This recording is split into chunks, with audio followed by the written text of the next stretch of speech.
आज आपल्यासोबत आहे डॉक्टर सारिका दौंड. नमस्ते. डॉक्टर सारिका या गेली 17 वर्ष डेंटिस्ट्री फील्डमध्ये आहेत.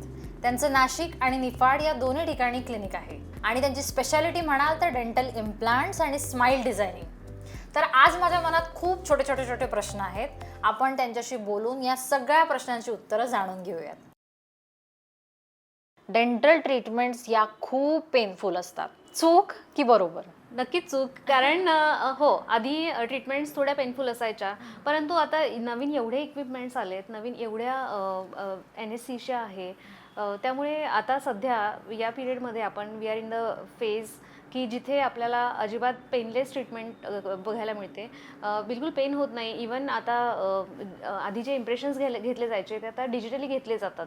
त्यामुळे फक्त कुठल्याही ट्रीटमेंटसाठी जे काही आधीचे जी अँझायटी असायची तर ती अजिबात आता सध्या तसं काही नाही आहे. त्यामुळे ते चूक. गोळ्या घेऊन किंवा होम रेमेडीज करून दातांची कीड ही घरच्या घरीही अगदी बरी होते. चूक की बरोबर? पूर्णपणे चूक आहे.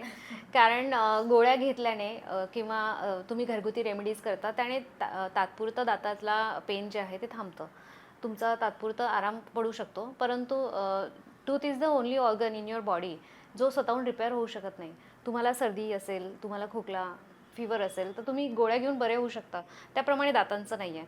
त्यामुळे दातांना कीड लागली असेल किंवा कुठलेही प्रॉब्लेम असतील तर तुम्ही डेंटिस्टला भेटणं महत्त्वाचं आहे आणि पुढची ट्रीटमेंट करून घेणंही महत्त्वाचं आहे. कारण जर आपण वेळेस ट्रीटमेंट केली नाही तर ते प्रॉब्लेम्स वाढत जातात आणि मग मोठी ट्रीटमेंटला तुम्हाला सामोरं जावं लागतं.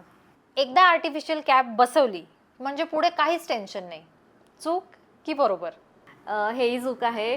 कारण तुमच्या दाताची ट्रीटमेंट झाली आहे, रूट कनाल झालं आहे, त्याला कॅपही बसवली आहे, परंतु जसा तुमच्या नॅचरल दातांमध्ये कुठेतरी प्रॉब्लेम आला, जर तुम्ही व्यवस्थित क्लीन ठेवत नाही आहेत, कुठेतरी अन्न अडकून राहतं आहे वारंवार, तर त्याच्याही मध्ये प्रॉब्लेम्स येऊ शकतात. मग तुम्ही त्याकडे दुर्लक्ष केलं तर आतल्या दात पोकळ होऊ शकतो किंवा हिरड्यांचे आजार होऊ शकतात. त्यामुळे एकदा दाताची ट्रीटमेंट झाली, आता मला त्याच्याकडे बघायचंच नाही असं बिलकुल नाही आहे. तुम्ही पुढेही त्याची काळजी घेणं चालू ठेवायला पाहिजे. डॉक्टर, डेंटल इम्प्लांट किंवा कॅप केल्यानंतर आपण जर फ्युचरमध्ये कधी MRI किंवा स्कॅन करायला गेलो तर काही प्रॉब्लेम येतो का? जेव्हा आपल्याला MRI करायचा असतो, सिटी स्कॅनला तर असा प्रश्न नाही आहेत, परंतु जेव्हा MRI करायचा असतो तेव्हा there are some material which are ferromagnetic. म्हणजे काय तर ते चुंबकीय क्षेत्रावर आकर्षित होतात. तर डेंटल कॅपमध्ये काही अलॉय असतात किंवा इवन डेंटल इम्प्लांट हे एक मेटल आहे, टायटेनियम मेटल, परंतु हे materials they are not ferromagnetic. त्यामुळे तुम्हाला काही प्रॉब्लेम येणार नाही. परंतु ते तुमच्या MRI टेक्निशियनला सांगणं खूप महत्त्वाचं आहे, कारण इमेजेस डिस्टॉर्ट होऊ शकतात. दुधाचे दात पडणारच आहेत, त्यामुळे खूप काही करण्याची गरज नाही. चूक की बरोबर? चूक चूक चूक. आणि हे बऱ्याच पॅरेंट्सला असं वाटतं की माझा मुलगा खूप लहान आहे, त्याला एवढी एक्सटेन्सिव्ह ट्रीटमेंट कशाला करायला पाहिजे. परंतु दुधाच्या दातांना देवाने आपल्याला जे दिले आहेत त्याचं एक पर्पज आहे आणि तो तेवढ्या पिरियडसाठी ते दात आपल्या तोंडात असायला हवेत. खाण्यासाठी, स्पष्टपणे बोलण्यासाठी किंवा पेन होऊ नये म्हणून आणि न्यूट्रिशन, वाढीच्या वयात आपल्याला न्यूट्रिशन जे पाहिजे त्यासाठी ते दात महत्त्वाचे आहेतच. त्याचबरोबर सगळ्यात न माहीत असलेला एक गोष्ट आहे ज्याच्यामध्ये काय आहे की आपले जे परमनंट दात येतात ना त्याच्यासाठी आपले दुधाचे दात जागा धरून ठेवतात. त्यामुळे त्यांना एक डायरेक्शन मिळते आणि ते व्यवस्थित येतात. परंतु दुधाच्या दातांकडे दुर्लक्ष झालं, कीड आहे किंवा ते वेळेच्या आधी पडलेत तर मग परमनंट दात वेडेवाकडे होण्याचे चान्सेस खूप वाढतात. रूट कॅनल केलेल्या दातात भविष्यात काहीच पेन होत नाही. चूक की बरोबर? रूट कनाल झालेल्या दाताला बरोबर दुखत नाही, तर ही गोष्ट बरोबर आहे. दातामध्ये पेन होत नाही कारण आपण दातामध्ये जी खराब झालेली नस आहे किंवा जे काही इन्फेक्शन आहे ते पूर्णपणे आपण क्लीन केलेलं आहे. तिथे त्याला आर्टिफिशियल मेडिसिनने सील केलेलं असतं. परंतु त्या दातामध्ये तुम्हाला काळजी करणं महत्त्वाचं आहे, कारण त्याला अन्नात अडकणं किंवा ती कॅप काही वर्षानंतर बदलून घेणं हे गरजेचं आहे. ब्रेसेस किंवा ऑर्थो ट्रीटमेंट केल्यावर दात परत वेडे वाकडे होतात. चूक की बरोबर? आता मी याचं उत्तर असं पार्शली बरोबर असं देईल. कारण काय आहे की जशी आपल्या वेडेवाकडे दात असतील आणि आपण ती ट्रीटमेंट करून सरळ केलेत, ती ट्रीटमेंटची जी फेज होती तेवढीच महत्त्वाची रिटेन्शन फेज आहे. रिटेन्शन म्हणजे ट्रीटमेंट झाल्यानंतर आपल्याला आहेत झाली त्या पोझिशनमध्ये ते मेंटेन राहावेत म्हणून आपण एक रिटेनर, आम्ही पेशंट्सला रिटेनर, ते रिमूव्हेबल असू शकतं किंवा फिक्स असू शकतं, ते दिलेलं असतं. तर ते पेशंटने ते व्यवस्थित वापरणं गरजेचं आहे. जर आपण रिटेनर वापरलं नाही तर रिलॅप्सचे चान्सेस खूप असतात.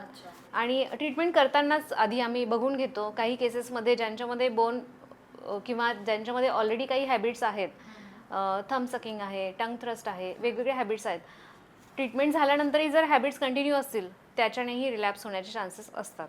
दुधाच्या दातांना जर कॅव्हिटी असेल तर परमनंट दातांनाही ती पसरते.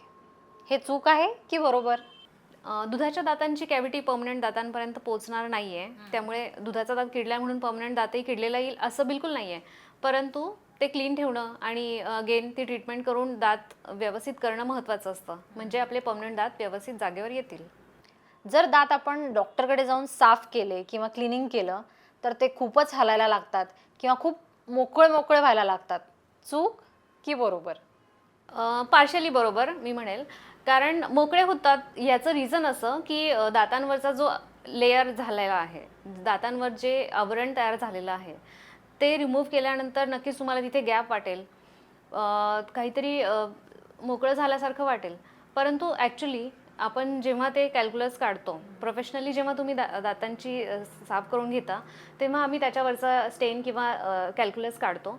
आणि ते जर तुम्ही तिथे कंटिन्यू काही वर्षानुवर्ष तसंच असेल तर दातांच्या भोवतीची जी हिरडी आहे त्याची लेवल कमी होते आणि स्वभावाने मग खालचं बोन पण कमी होतं आणि दात हलायला लागतात. त्यामुळे दात साफ केल्याने दात थोडेसे मोकळे इनिशियली असं वाटतं की काहीतरी गॅप तयार झाला आहे, परंतु ते ज्या केसेसमध्ये गरजेचं आहे त्या केसेसमध्ये गरजेचंच आहे. डॉक्टर, दात काढल्यावरती नजर कमी होते किंवा दृष्टीवर काही परिणाम होतो? मी सांगते, हा प्रश्न मला इतक्या वेळा विचारला जातो.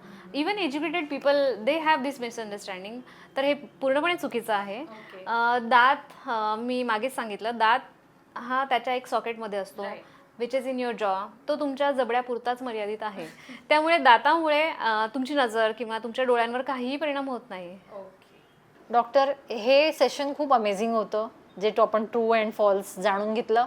कारण हे खूप बेसिक प्रश्न असतात जे सगळ्यांनाच पडतात, पण जेव्हा तुम्ही करेक्टली गाईड करता तेव्हा आय एम शुअर आपल्या सगळ्या ऑडियन्सलाही कळलं असेल की एक्झॅक्टली काय आहे ते.